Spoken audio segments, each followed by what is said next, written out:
สวัสดีทักทายกันอีกคลิปหนึ่งเด้อจ้าบ้านสวนฟินก็จะพามารับฟังเทศเด้อจ้า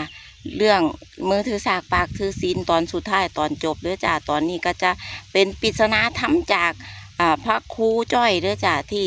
เอาให้แม่ใหญ่ตุนแต่แม่ใหญ่ตุนก็ยังบ่รู้เด้อจ้าแต่ว่าบ้านสวนฟินจะพาไปเบิ่งว่าปริศนาธรรมของพระครูจ้อยแปลว่าอีหยังจ้าแต่ว่าถ้าผู้ใดยังบ่รู้ก็บ้านสวนฟินจะเขียนไว้อยู่ใต้คลิปเด้อจ้าจังใดก็เข้าไปรับชมกันต่อเด้อจ้าสิว่าตามาต้มกระย่อมละพอตายหงปีมาลงก็คือตายขันแน่นอนในรุ่งนั้นสิมาขันปีนี้ปีมาลงบ่ถึกนี่แม่ตุนเอ้ยความที่เจ้าว่าน่ะมันเป็นปี12ราศีอัตมาบ่นับเนี่ยย้อนเป็นเรื่องของพวกพราหมณ์เพราะฉะนั้นขอบอกอ้างฟังดีๆลงบ่แม่นว่าลงงู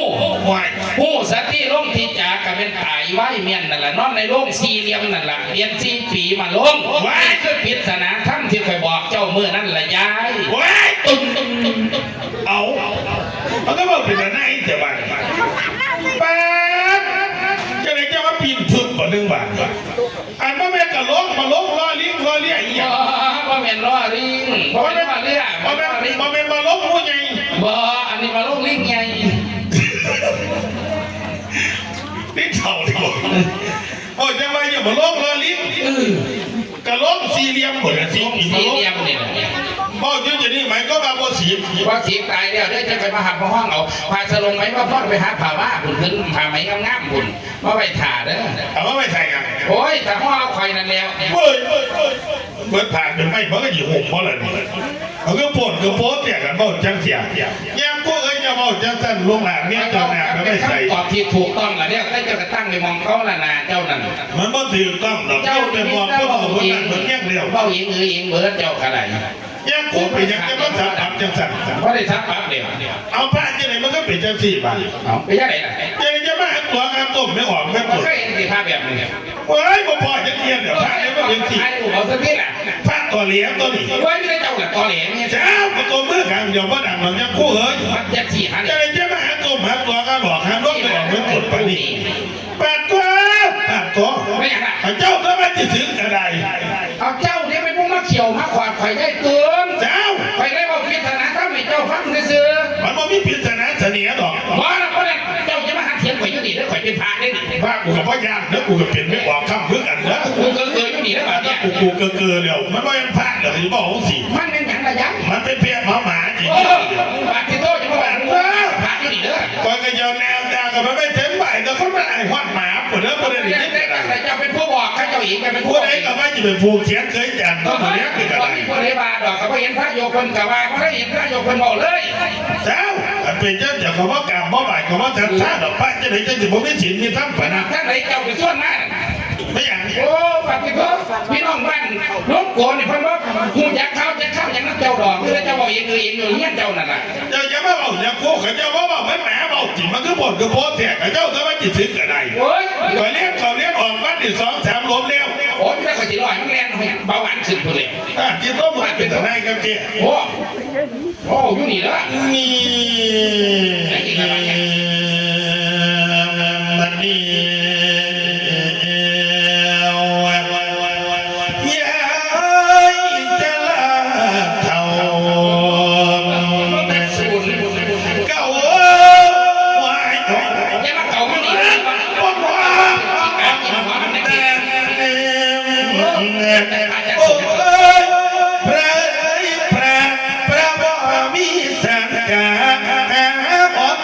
คนโกนแหละเสียดายเขาที่ส่งเสียมีใหญ่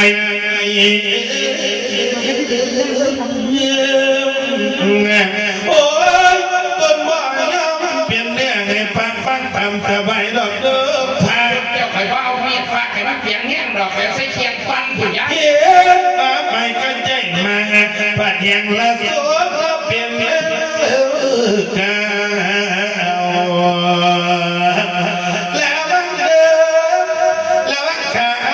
อยากมาเรียนเป็นแม่จะไปกีมีสัญญาเนบเต้โลกพวกกาบ่อยากได้โลกพวกกาบ่อยากได้ก็สาเกี่ยวจนมาเด้อมันมีอย่างนั้นมันแบบนี้เห็นไหม มันขี่ไว้ตัวแค่ขนมอย่างโอ้ยคอยกำลังเอาโลดแจ้งผู้เอ่ยกันเพียนผ่านโอ้ยรับรับนั่งในตาเสียแหละอย่างเนี้ยมันที่มองมีเหี้ยตัวปากแค่ยังป้อนน้อยเสียไว้ผ่านสบันยังไปที่หายังผิดยังแต่ว่าต้นหมอกเงินงัวแหละอยากเจ็บพอให้เบิ่งไปโอ้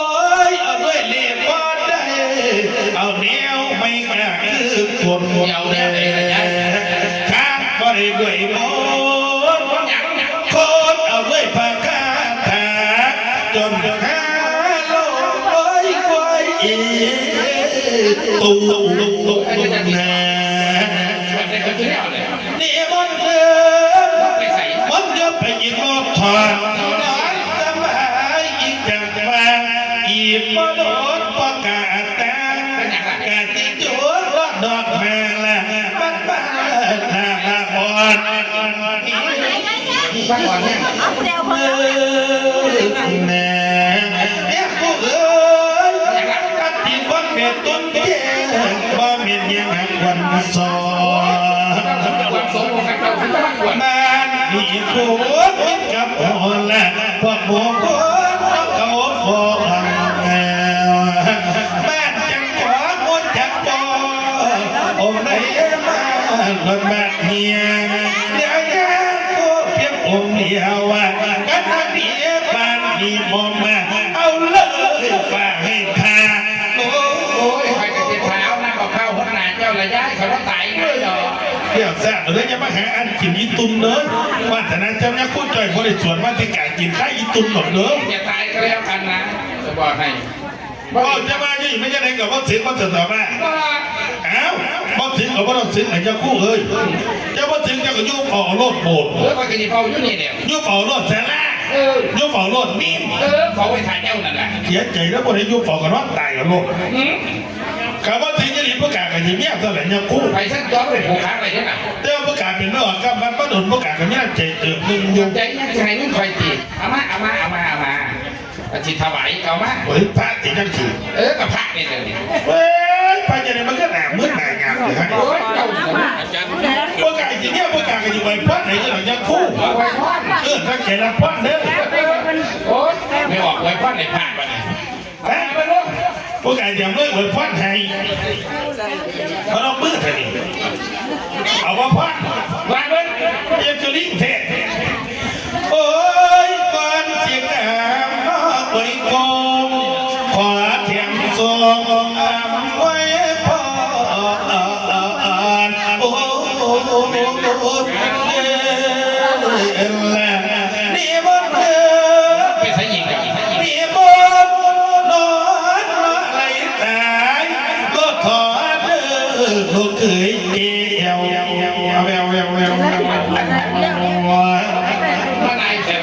จักก้อนนี่แหละครับตามสั่งโอ้ยเมียเขาขอลาเดียวโอ้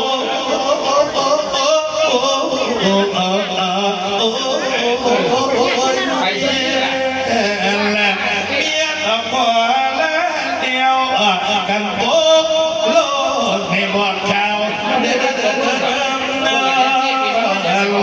โอ้ยออกที่ว่าโลกแซวแต่ผมรักเอาไว้แต่ละบ้านนั้นเมื่อกระเด็นกันเดินละอยากในฟ้าเพียงสำนักบอกไปวันคนนิ่มช้าได้หลดเดือใหญ่เดิมมาไงมายิตุนหลดเดิมได้หลดเดิมกับฟังกาตุ้มตุ้มมาแค่ผู้ใดซ้ำแน่กำกังกับยับมังเศร้า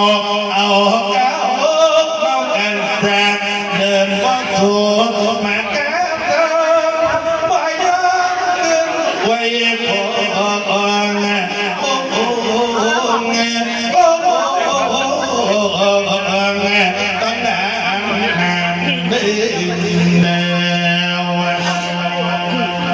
เลี้ยงสนอ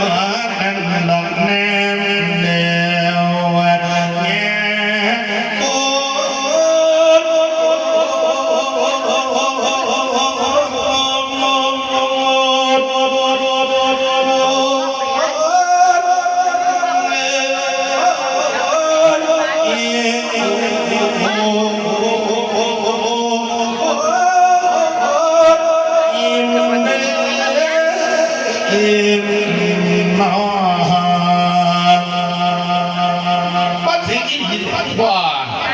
ก็คำตอบสุดท้าย ไม่สึกเดือน4 ปีมาลง เดี๋ยวที่ปีมาลบบ้านจะไหนกันจะมาถือ ว่า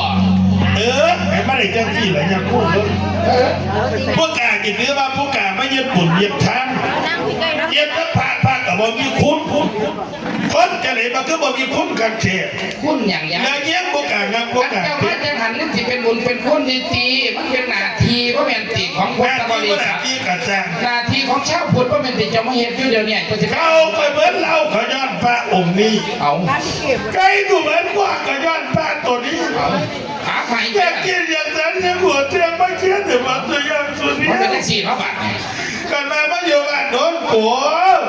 บ้านเป็นนันเตียนนันตั้มนั่นว่ามีเติมน้ำมูกน้ำมันก็ยิ้มตุ้นไปยืมมาเอ็ดเตียน ยัง500เสียดอก1,000คน เอาใจข่อยประหลวดมาไงว่าจะไปไหนหมออันไหนกูก็กลับมาเหมือนตัวอย่างสุดนี้อย่างที่เสียงตัวเนี้ยกูก็เทียบ เอาไปทัวร์ทีเขาเด้อไม่ยังตุนเลย ก็มันเป็นอย่างที่บอลหนีเลยบอลหนีเลย การประเสริฐมันหนีอะไรทันที หนีเลย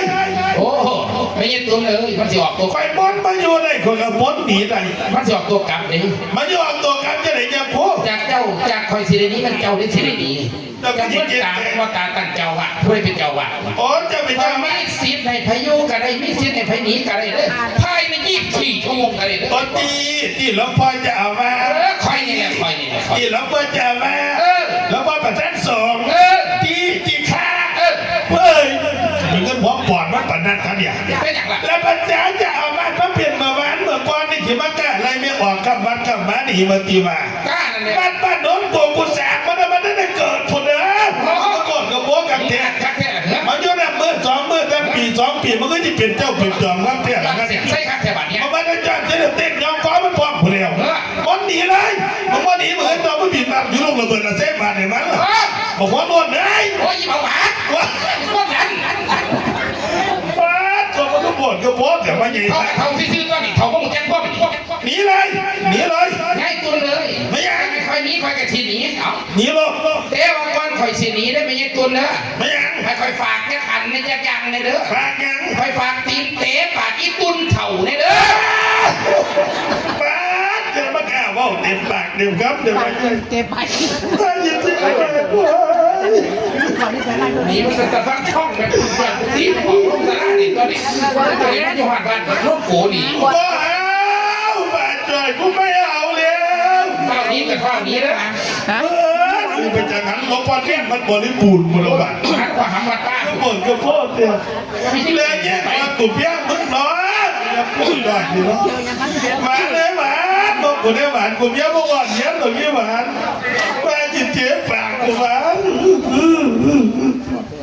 หวานเลย